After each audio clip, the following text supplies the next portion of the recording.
আমি আপনাদের সামনে কুরআনুল কারীমের সূরাতুল আম্বিয়া 107 নম্বর আয়াত তেলাওয়াত করেছি।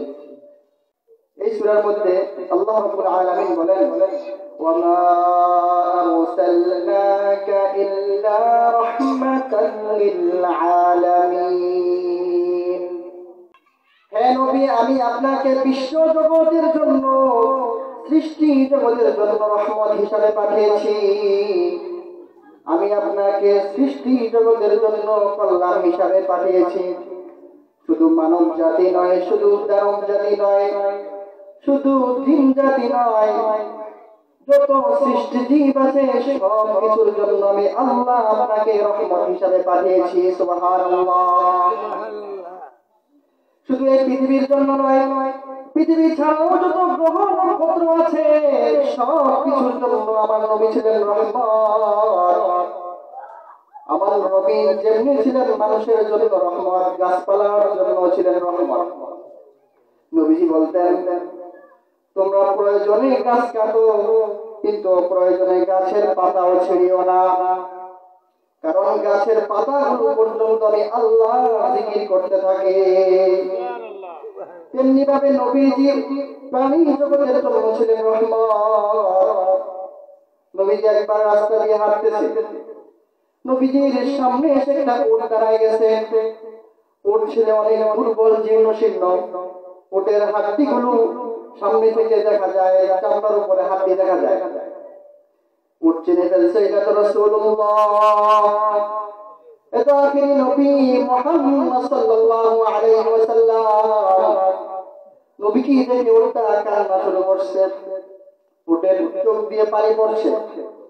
নবীজি বুঝতে বাকি রইল না, এই উটটা মালিক তাকে নিয়ে প্রচুর পরিশ্রম করায়, কিন্তু তাকে ঠিক মতো খাবার দেয় না, তাকে বিশ্রামের সুযোগ দেয় না। নবীজি বললেন, যাও যাও মালিককে ডেকে নিয়ে আসো, উটের মালিককে আমি জানতে চাই। উটের মালিককে ডাকা হলো। উটের মালিককে জিজ্ঞেস করলো, এ তোমার এই উট আমার সামনে দাঁড়ায় গেছে, আমি উটকে দেখে বুঝতেছি তুমি উটকে দিয়া বহুত পরিশ্রম করাও, কিন্তু ঠিক মতো খাবার দাও না এবং তাকে বিশ্রামের সুযোগ দাও না। মালিককে ছিল কৃষক। মালিক বলল, হ্যাঁ ইয়া রাসূলুল্লাহ, আমি তো অনেক গরীব, তাকে ঠিক মতো পরিচর্যা করতে পারি না। নবীজি বললেন, সাবধান সাবধান, এমন করো না। উট আল্লাহর সৃষ্টি, উটের সাথেও তোমার ভালো আচরণ করতে হবে, উটের জন্য তোমাকে দয়া দেখাতে হবে। নবীজি প্রাণীর জন্য ছিলেন রহমত। বলেন সুবহানাল্লাহ।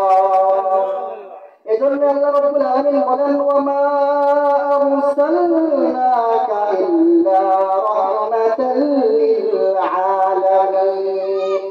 হে নবী, আমি আপনাকে সৃষ্টি জগতের জন্য রহমত হিসাবে পাঠিয়েছি। নবীজির দিলটা ছিল বড় বড় নরম, এত নরম ছিল, নবী যখন রাস্তা দিয়ে হাঁটতেন নবীজির সামনে ভিড় লেগে যেত। আল্লাহ রাব্বুল আলামিন বলেন, ফাবিমা রাহমাতিন মিনাল্লাহি লিনতা লাহুম ওয়া লাউ কুনতা ফাযযান গালিযাল কলবি লানফাদ্দু মিন হাওলিক। হে নবী, আপনার দিলটা বানিয়েছি অনেক নরম, আল্লাহর মেহেরবানিতে আপনার দিলটা অনেক নরম। যদি আপনি তাদের জন্য কঠোর মনোভাব হতেন তাহলে তারা আপনার আশেপাশে আসতো না। আপনার দিলটা নরম হওয়ার কারণে মানুষগুলো আপনি যাওয়ার সময় রাস্তার মধ্যে হুমড়ি খেয়ে পড়ে। সুবহানাল্লাহ। নবী সবসময় মানুষের সাথে হাসি মুখে কথা বলতেন, সবসময় মুস্কি হাসতেন। মুস্কি হাসাও সুন্নাত। হাসি তিন প্রকার, কয় প্রকার? তাবাসসুম, যিহাক, কাহকাহা। তাবাসসুম মুস্কি হাসা, যিহাক স্বাভাবিক হাসা, যার আওয়াজ কম, দূর থেকে আওয়াজ শোনা যায় না। আর কাহকাহা অর্থ হাসি, যা নামাজের মধ্যে দিলে ওযু শেষ হয়ে যায়, নামাজও শেষ হয়ে যায়। তো নবীজি সবসময় মুস্কি হাসতেন। নবীজি বলেন, তাবাসসুমুকা ফি ওয়াজহি আখিকা সাদাকা। তোমার ভাইয়ের দিকে যদি তুমি তাকিয়ে মুস্কি হাসো তাও আল্লাহ সবকার সওয়াব লিখে দেয়। সুবহানাল্লাহ।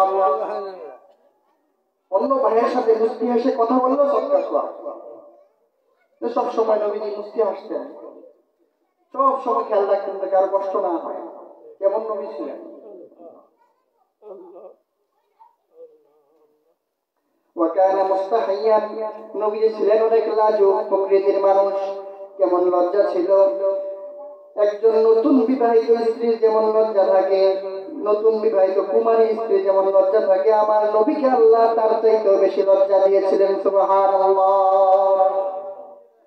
হযরত হালিমা সাদিয়া বলেন, নবীজি যখন আমার ঘরে আসছে কখনো তাকে আমি কান্না করতে দেখি নাই। ক্ষুধায়ও কান্না করে না, ঠান্ডায়ও কান্না করে না, কষ্ট পেলেও কান্না করে না, কখনো আমি কান্না করতে দেখি নাই। কিন্তু কোন কারণে যদি তার লজ্জাস্থান থেকে কাপড়টা সরে যায় তখন চিৎকার মেরে ওঠে। কি বুঝতেন? ছোট্ট শিশু, কি বুঝতেন? ছোট থেকে আল্লাহ পাক নবীজিকে লজ্জা দিচ্ছেন। নবীজি বলেন, বুখারী মুসলিমের হাদিস, আল হায়াউ মিনাল ঈমান, হায়া হচ্ছে ইমানের একটা অংশ। এজন্য লজ্জা থাকতে হবে কি হবে না? লজ্জা থাকতে হবে। ইজা ফাতাকাল হায়া ফাআল মা শিতা, যখন তোমার লজ্জা শরম চলে যায় তুমি যা মনে চাই তা করো, তখন আর কোনো কথা নাই।